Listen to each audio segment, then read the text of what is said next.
If there is one practical thing that Democrats can do right now that would help them regain power, it's never speak to Trump in person. No, I'm kidding. That's stupid. No, it's this. Inspire your moderates to vote in the primaries. Get that base excited. You have the numbers. After Congressman Moulton made his comment about his daughter not getting run over, he added, "But as a Democrat, I'm supposed to be afraid to say that." Well, then change what you're supposed to be afraid of. The Democratic National Committee is in chaos, and Bill Maher isn't holding back for a second. You'd think he might show a little sympathy toward a party that's lost its way, stumbling without real leadership, direction, or vision. But no, he's tearing into them instead. The outspoken host of Real Time with Bill Maher unleashed a fiery critique aimed squarely at AOC and the Democrats, accusing them of refusing to learn from their crushing defeat. His words weren't just sharp, they were scorching. Let's dive right into the heat. People ask me all the time, why haven't you ever had Hillary or Bill Clinton on? Why didn't you have Kamala on during the last campaign? You think we don't ask? We ask these people every week. They say no. It took 8 years and a petition to get Obama on. And these are people, all people I voted for. Think about that. They're afraid to come on the show of a guy who voted for them. Maher kicked things off with raw frustration, and it showed. He's furious that the very party he supported with his vote, money, and influence has completely sidelined him for years. Despite being one of their most visible cultural allies, they've chosen to keep their distance from his platform again and again. He sent out invitation after invitation for Democrats to appear on Real Time with Bill Maher. Yet not one of them ever shows up. Why? Because they're terrified of tough questions and can't defend their shaky beliefs under real scrutiny. Instead of facing honest debate, they hide in an echo chamber, proving Maher's point that the left has grown weak, insecure, and intellectually lazy. But wait, what about the Republicans? Are they just as... The Republicans? They show up. And when they do, they take their beating like a man. You went down to Mar-a-Lago and kissed his after that. Oh, bullshit. When the Mueller report came out, I feel like you mischaracterized it, and I feel that was shady. But you campaigned for election deniers in 2022. This I do not forgive. The Republicans, including you, January 6th, etc., are the ones who are no longer willing to play by the rules of democracy. Amendment 22, no person shall be elected to the office of the president more than twice. And yet you keep talking about Trump's... Maybe you should have this. Here, Of course, Republicans have fired back plenty of times. Sometimes with sharp comebacks, other times with awkward blunders. Some of those hits probably stung Maher directly, but that's not the real story here. What truly stands out is that win or lose, Republicans actually show up. They sit across from Maher, take the punches, and keep debating, even when their arguments aren't perfectly polished. That willingness to step into the spotlight, knowing they might stumble, shows grit and accountability. Unlike the Democrats, they don't hide in comfort zones. They face the heat head-on. And that alone speaks volumes. I would love to have AOC on the show, and Mamdani and Elizabeth Warren, but I can't subpoena the guests. And I can't fix that what the Democrats are scared of more than anything else, I mean, obviously besides gluten, is being primaried from the far left, even though most Democrats are not far left. They're mild-mannered and moderate, at least at my bathhouse. It's no secret that the far left has taken the wheel of the so-called woke movement. But what's truly alarming is how much louder and more dominant they've become than the Democratic Party itself. Instead of standing firm on principles, the party keeps bending, catering to every extreme demand that comes its way. It's as if the DNC has completely lost its backbone, choosing appeasement over genuine leadership. What's left is a hollow institution, obsessed with pleasing the loudest activists instead of representing everyday Americans. What the party desperately needs isn't another timid figurehead bowing to the mob. It's a bold leader with the courage to say, enough, and finally push back against the... Even though most Democrats are not far left, they're mild-mannered and moderate, at least at my bathhouse. If there is one practical thing that Democrats can do right now that would help them regain power, it's never speak to Trump in person. No, I'm kidding. That's stupid. After Congressman Moulton made his comment about his daughter not getting run over, he added, "But as a Democrat, I'm supposed to be afraid to say that." Well, then change what you're supposed to be afraid of. Bill Maher couldn't have nailed it better. In recent years, countless moderates within the Democratic Party have quietly drifted toward the center, or even to the right. These are people who once proudly called themselves Democrats, but now feel completely alienated by a party hijacked by the far-left agenda. Many of them would gladly return if the DNC showed even a shred of courage to break free from the ideological chokehold of the woke fringe. But instead of reclaiming balance, the party tiptoes around these extremists, walking on eggshells in constant fear of backlash or censorship.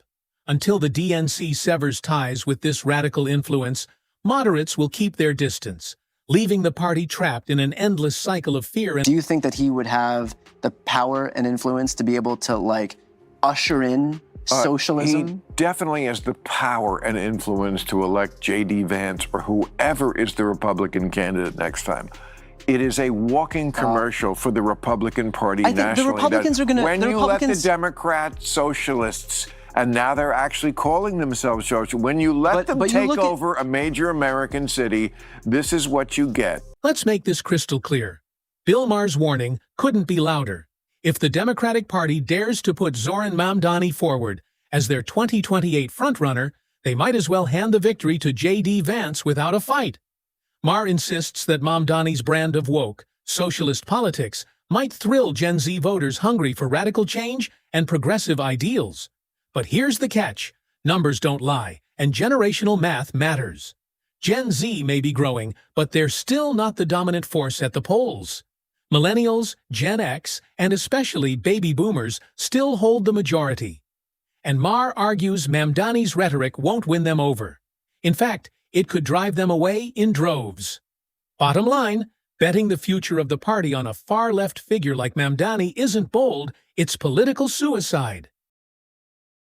If you're engaging with a psycho who all they care about is controlling you, they're very good at diagnosing problems. Yeah. They're very good at figuring out what your weak points are. And that's, I would argue, what a lot of these people are doing. That's right. They recognize that if you can focus on these problems, then you can, use that dissatisfaction to gain power for yourself. Right. To me, Mamdani isn't showing real leadership. He's exploiting frustration. He zeroes in on genuine problems in the system, not to fix them, but to weaponize them. Instead of offering thoughtful, workable solutions, he stirs anger and resentment, deepening the very divisions he claims to fight against. It's a classic move. Assign blame, ignite emotions, but never deliver real results. And let's face it, socialism, no matter how polished or rebranded, has never brought lasting prosperity anywhere it's been tried. Yet, so many young voters, unfamiliar with its failures, are swept up by Mamdani's lofty promises. They hear ideals wrapped in progress, but overlook the real cost: economic stagnation, loss of freedom, and deepening division. Instead of guiding a movement toward solutions, he's selling a fantasy that history has already exposed as dangerous. And the crowd cheers without even asking the tough questions.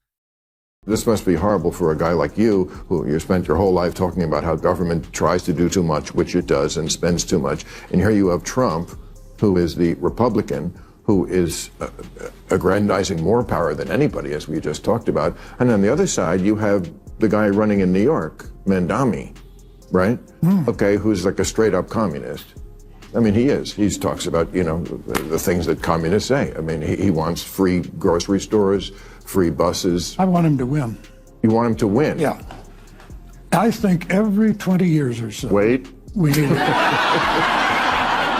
every 20 years or so, we need a conspicuous, confined experiment with socialism so we can crack it up again. Some of us have studied history, and we know exactly what socialism leaves behind, and trust me, it's nothing worth repeating.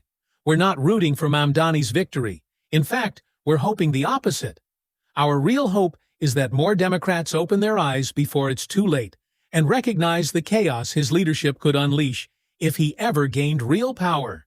The warning signs are flashing bright, policies that sound uplifting in theory but crumble in practice, promises that stir emotions yet erode the foundation of a strong economy and a free society.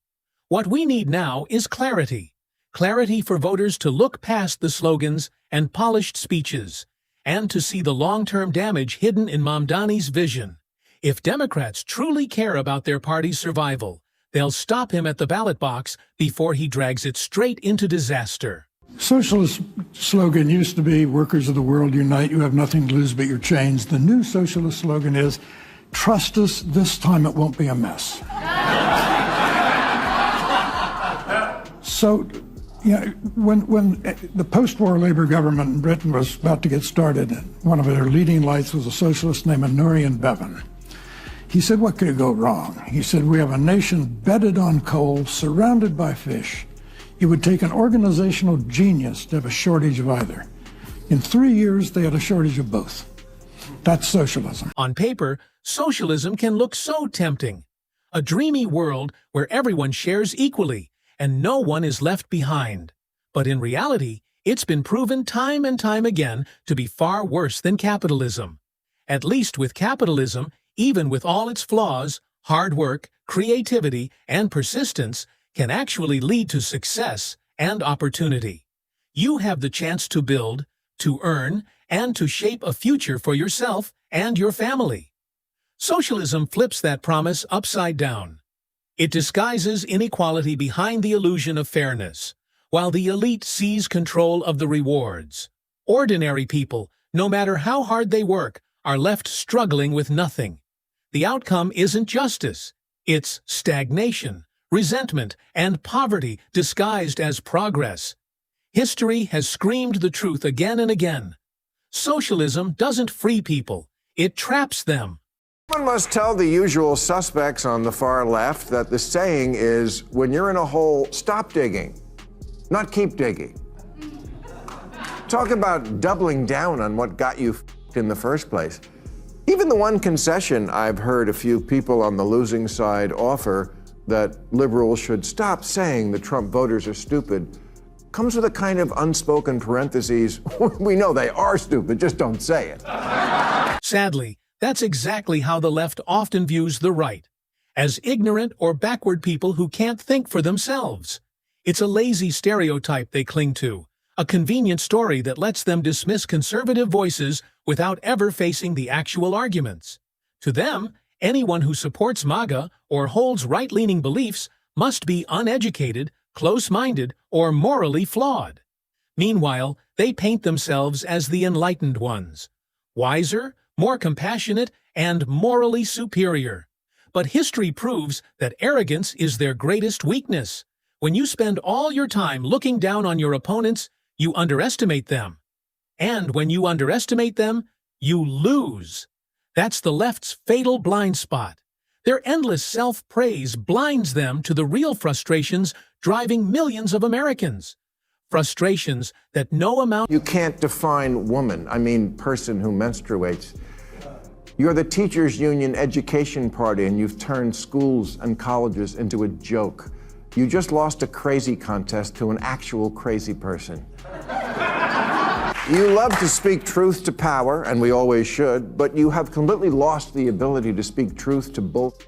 When it all comes down to it, the problem with the Democratic Party and the far left isn't just their policies, it's their arrogance, their pandering, and their refusal to learn from history. From Bill Maher's fiery warnings about the dangers of elevating woke socialists like Mamdani, to the growing frustration of moderates who feel completely abandoned, the message couldn't be clearer. Socialism might sound inspiring in theory, but in reality, it's only ever concentrated power among elites, while leaving ordinary people struggling in poverty. Yet, blinded by their own self-righteousness, the left still insists they're morally superior, all while sneering at conservatives as if they're beneath them. That arrogance has always been their downfall. If Democrats keep bowing to the loudest activists instead of standing up for balance and reason, they won't just lose voters, they'll lose their entire future. America needs bold, courageous leaders, not timid figureheads too scared to challenge extremism. And that's the fire Maher wants everyone to feel.